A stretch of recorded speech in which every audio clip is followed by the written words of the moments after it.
Hello friends, बरायबाय Bodo Info YouTube चेनेलाव आसा खालामो नोंथांमोना बयबो मोजां दङ। दा आसामनिफ्राय गोदान साख्रि भेटेनारि डिपार्टमेन्टआव दा नोंथांमोननि डाइरेक्ट रिक्रुटमेन्ट ओंखारदों 2024 आव नोंथांमोननि साख्रि जागोन आरो गोबां साख्रि फैगासिनो दङ। स' बेखायनो जायफ्रा चेनेलाव गोदानै फैदोंमोन Bodo Info YouTube चेनेलाव साबस्क्राइब खालामना ला नोंथांमोना आपडेटखौ मोनबाय थानो हागोन आरो बे पस्टआ नोंथांमोना 367 अल आसाम ओंखारदों मेल फिमेल जायफ्रा क्राइटेरिया गोरोबो नोंथांमोना एप्लाइ खालामनो हागोन आरो बेनि एप्लाइआ अनलाइन जानाय नङा नोंथांमोना अफलाइनसो खालामनांगोन स्टेन्डार्ड फर्मावहाय फिल आप खालामनानै दा स्टेन्डार्ड फर्म होनोबा नोंथांमोना गुगोलनिफ्राय डाउनलड खालाम होमबानो मोनगोन अके स' बे जाबाय नोंथांमोननि माखासे डिटेल्स दा जों थांग्रोसै गोबाव खालामला अफिसियेल साइटआव फैखाबाय आरो बेयाव फैनाय लोगो लोगो गाहायाव मोनसे लेटेस्ट मोनो स' बे लेटेस्टआव फैनानै नोंथांमोना बे अफिसियेल नटिसखौ डाउनलड खालामनांगोन आरो बेयाव नोंथांमोना नायनो हागोन स' बिदिब्ला आं बेयाव डाउनलड खालामबाय आरो डाउनलड खालामनाय लोगो लोगो बे पस्टनि नामा जाबाय भेटेनारि फिल्ड एसिस्टेन्ट नोंथांमोना बेयाव मोननो हाबाय स' बेनिफ्राय जों दानिया डिटेल्सखौ नायबावनोसै जे नोंथांमोननि पस्टआ बेसेबां दंमारो बेनो जाबाय 367 नि गेजेराव जोंनि STP आवहाय 41 दङ बेनिफ्राय आनरिजार्भआव खम दङ अके 14 दङ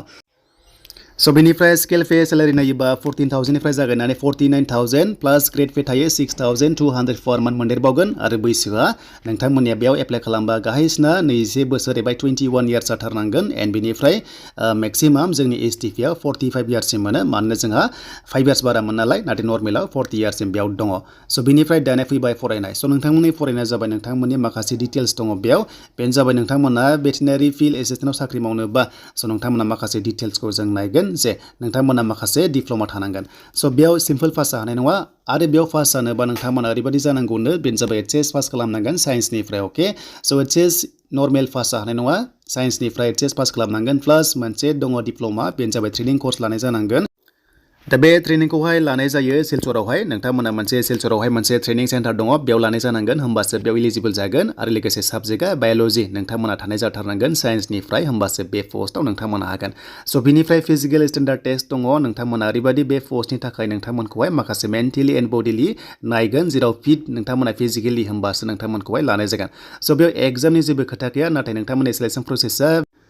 दा बिथांमोननि सिलेक्सन प्रसेसआ एसे आलादा जायो थ' बिथांमोना माखासे क्राइटेरिया लाखिदों बेनि एगेन्स्टआव बिथांमोनखौहाय सोंनाय फिननाय जागोन बा इन्टारभिउ लागोन आरो बेनि गेजेराव जुदि पास जायोबा बिथांमोननोहाय साख्रि होनाय जागोन स' बेनो जाबाय नोंथांमोननि माखासे डिटेल्स बेनिफ्राय दायो एप्लाइ खालामबा बोरै खालामनांगोन ना स' बेनो जाबाय नोंथांमोना एप्लाइ खालामबा अफलाइनसो खालामनांगोन स' नोंथांमोना अफलाइन खालामनांगोन आरो बेखौहाय स्पिड पस्ट नोंथांमोना एबा डाइरेक्ट थांनानैबो हैनो हागोन गुवाहाटियाव दा बेयाव माखासे एड्रेस दङ एड्रेस मेनसन खालामनाय नोंथांमोना हाउ टु एप्लाइ नायनाय लोगो लोगो मोनदों बेनि लास्ट डेटआ जानुवारि 12 सिम थागोन नोंथांमोना डाइरेक्ट थांनानै ड्रप बक्सआव हैनो हागोन माखासे एड्रेस दङ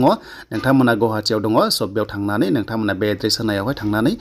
हैबानो जाबाय बेनिफ्राय स्पिड पस्ट खालामोबा नोंथांमोना खामाव सोनानै थाइबानि नोंथांमोना एनभेलपआव मोनसे स्टाम्प सिथाबनानै फिसा मोनसे हरफाबावनांगोन जाहाथे नोंनाव कल लेटार फैयो अके बेखौ जाहाथे दाबाव आरो बिनिफ्राय गांसे फट' नोंथांमोना हरनांगोन नैबे स्टेन्डार्ड फर्माव फिल आप खालामनानै स' गासैबो डकुमेन्ट्सखौ नोंथांमोना हरबानो जाबाय एन्ड बेनिफ्राय स' बेनिफ्राय नोंथांमोना जेब्ला डेट फैयो इन्टारभिउनि अब्ला नोंथांमोनखौहाय लिंहरनाय जागोन दा बेनोमोन नोंथांमोननि साख्रिनि आपडेट आरो गोदान साख्रि फैयोबा नोंथांमोना मोनगोन फिन खनसेबाव Bodo Info YouTube चेनेलाव